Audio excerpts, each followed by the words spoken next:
पुन्हा एकदा स्वागत गाइस आपल्या मिनी व्लॉग मध्ये। तर आज चालू आम्ही रवणाच्या बैलाला बघायला आणि शर्ती पण आहेत रवणाच्या बैलाची। आज रातची निघलो आम्ही 9 वाजता, उद्या शर्ती आहेत म्हणजे वस्तीला चालले होतो। बाई बॅग तर फुलच भरले, तिघा जणांचं कपडे, पप्पाचं, युवराजचं ना माझं। अंडा खाऊन आणि बोंबलाची चटणी खाऊन मग निघलो जायला, म्हणजे बाई घेतले रस्त्याने काही बी खायला ना। आला सोयल बाई, त्याच्यानंतर आला अरबाज बाई। मग चला आता नॉनस्टॉप जाऊ डायरेक्ट सातारा कॉलिंग। हायवेला घेतला जरा ब्रेक ना, आपल्या वाटी होता पप्पा, जयंताना, सोयल आणि युवराज बाई आणि आपला शुभम आणि विनय आणि मी आणि आपला हर्षुबाई तर फोटो काढताना यश आणि लक्की। मग तलेगावला पिला चाय ना। तुम्हाला वाटलं असेल आता सकाळ कशी झाली। रातचे 4 वाजता आम्ही पोहोचलेलो इथं। मग त्याही रूम पण दिला आम्हाला, राहायला सगळी व्यवस्था होती। अंग धुवून मग डायरेक्ट आलो आम्ही रविनाच्या बैलाला बघायला। शर्तीन जायचं बोतलं मग सजवले आई बैलाला, मस्त रंगवले पण बघतो तर गाइस घरान वासरू ठेवले। शर्तीन जायच्या अगोदर टायर मध्ये टाकला ऑइल। हर्षुबाई सांगतात तुम्ही घोड्यावर येतो, तुम्ही चला बोलतो पुरं भरला टेम्पून बैल ना। आम्ही पण निघलो होतो शर्तीन जायला। पोहोचलो अड्ड्यानं नेहमीप्रमाणे। आला महेश ना माझी व्हिडिओ खराब करायला आणि इथं घेतले सगळे नल्ली खायला। इथं बघतो तर गाइस अड्डा काही जास्ती भरलाच नव्हता।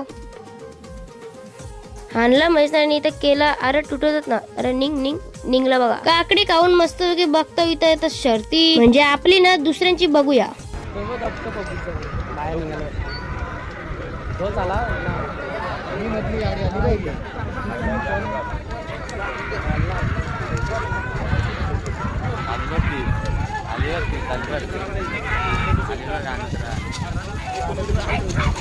शर्यत की अजून जमलीत ना, पण पार्ट 1 माझा आवरा मोठा झाले। तर भेटूया तुम्हाला पार्ट 2 मध्ये। त्यासाठी इंस्टाला फॉलो करा, युट्यूबला सबस्क्राईब करा। चला गाइस बाय।